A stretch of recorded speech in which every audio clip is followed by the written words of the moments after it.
Yung tiyahin ko ay may naging kaibigan dito sa baryo namin na mga dayo lamang dito sa lugar.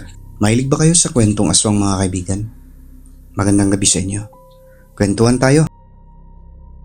Yung tiyahin ko na si Tia Bebe ay nagkaroon siya ng kaibigan dito sa baryo ng mga bagong salta. Mag-asawa. Nagbibenta sila, naglalako ng mga isda sa kahit saang lugar. Ayon sa kwento ng aking tiyahin, itong tawagin na lang natin sa pangalang Linda, nakikipagkaibigan sa kanya. Kasi yung tiya ko nun, ikot-ikot siya sa barangay, sa mga lugar-lugar para magpataya ng last two. Alam niyo naman siguro yung last two, yung mga 4 digit ba? Yung last 2 numbers. Meron yan dati dito sa amin. So, nung naglalakad si Tia, nilapitan siya ng babaeng ito. Sabi niya, kabarangay lang daw. Bago lang daw sa lugar, kaya ayun. Nung halata niya naman na gustong makipagkaibigan ay okay lang sa kanya kasi mabait naman yung Tia Bebe ko. Pero napapansin niya, palagi itong pumupunta na sa bahay nila. Kasi yung tiyahin ko nun guys, buntis siya sa bunso nilang anak. Na ngayon ay nagtatrabaho sa barangay, dito sa barangay din, no? Kinuha ng kapitan. So ayun nga, hanggang sa isang araw nun mga kaibigan, abang naglalakad si Tia, pumunta yung kaibigan niya, si Linda.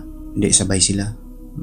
Matirik ang araw kasi tanghali nun eh. Pagdating doon sa bahagi na walang kabayan, puro mga nyug.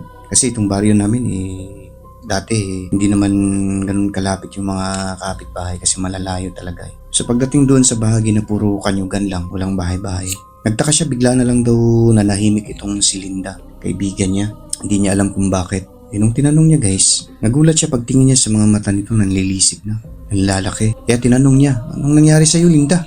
Bakit ka nagkaganyan? Tumitig daw sa kanya ng masama guys, tapos tinignan yung kanyang tiyan. Naglalawa yung bibig nito. Tapos doon na niya yung sinagi yung mukha. Pagsagi niyang ganun, hindi pa rin hanggang sa sinampal na niya guys. Pagsampal ni Tia, doon ay parang naimasmasan yung babae. Bumalik yung dati niyang anyo. Pero takot na yung tita ko noon kasi yung mukha niya ay nangingitim daw talaga na parang magbabagong anyo na siguro kasi dadalawa lang sila doon sa ilalim ng kanyugan. Kaso itong si Tia, kahit na takot siya nilabanan niya yung takot niya mga kaibigan. So ayun, pagka niya, doon may idea na siya na hindi pala ito, mukhang may pagkaaswang daw yung kaibigan niya na bago lang. So ayun, nagpunta sila sa guys, sa albularyo kasi gabi-gabi na may kumakalmot daw sa bubong ng bahay nila, pati na sa dingding kung saan siya natutulog si Tia at si Tio. So ayun, nalaman, sabi ng albularyo na may aswang daw na kaibigan si Tia na gustong kunin yung anak niya sa tiyan niya.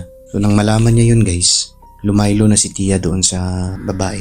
Ayun, hanggang sa katagalan kasi kumalat naman yung chismis eh. Ayun, bigla na lang umalis yung mag-asawa kasi na halata may sikreto pala itong babae na isa palang aswang kasi may nakapagsabi rin na driver na yung mag-asawa daw na iyon, ang babae ay kilala daw na lahing aswang doon sa Pulumulok, South Cotabato. Ang nangyari nga pala ito guys sa General Santos City. So ayun, nang malaman na gustong kunin yung sanggol, syempre para makasiguro naglagay ng proteksyon si Tia sa bahay nila at may suot din po siyang pangtaboy sa aswang.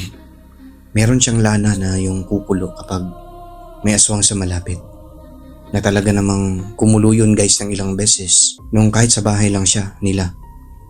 Habang nagluluto daw siya isang gabi. Kasi noon ang mga tao guys, alas 6, alas 7 magluluto eh. So habang nagluluto daw si Tia, pagtingin niya daw sa kanyang bulsa kasi, sa kanyang bewang kasi inipit niya lang. Nagtaka siya, medyo mainit at saka medyo basa. Pagtingin niya sa kanyang bewang, ayun, nakita niya na umapaw pala yung lana. Tapos pagkuha niya, sabay niyang pumasok doon sa pintuan, kumalabog yung bubong. Na tiyempo naman na nandoon si Tio sa labas ng bahay, nagpapahangin. Nakita niya tao ang nasa bubong. Pero nung lumundag papunta sa lupa ay naging pusa na malaki. Na hinabol pa ni Tio, tumakbo. Pero hindi niya naabutan. So, yun ang mga bagay na nagtulak sa kanila na maniwala na ang mga aswang ay totoo. May mga kababalaghan talaga sa mundo. Mga bagay na mahirap ipaliwanag sa siyensya. Pero totoong nangyayari. Kaya ako naniniwala sa mga ganitong kwento guys. Dahil mismong nanay at tatay ko ay may mga kwentong nakakatakot. Mga karanasan nila noong mga panahong mga binata pa sila, mga dalaga. Ang nanay ko nagmula sa Leyte. Ang tatay ko sa Cebu. Pero kami mga anak, dito na lumaki sa Mindanao.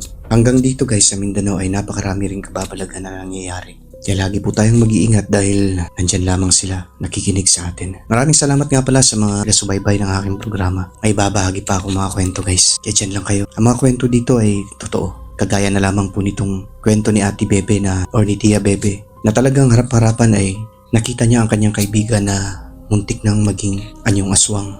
Kaya lang napigilan kasi naunahan niya. So hanggang dito na lang muna mga kaibigan. May babahagi pa ako tungkol sa mga kwento ni Tia Bebe. Mga kwentong totoo, kwentong aswang. Hanggang sa muli po. Magandang gabi.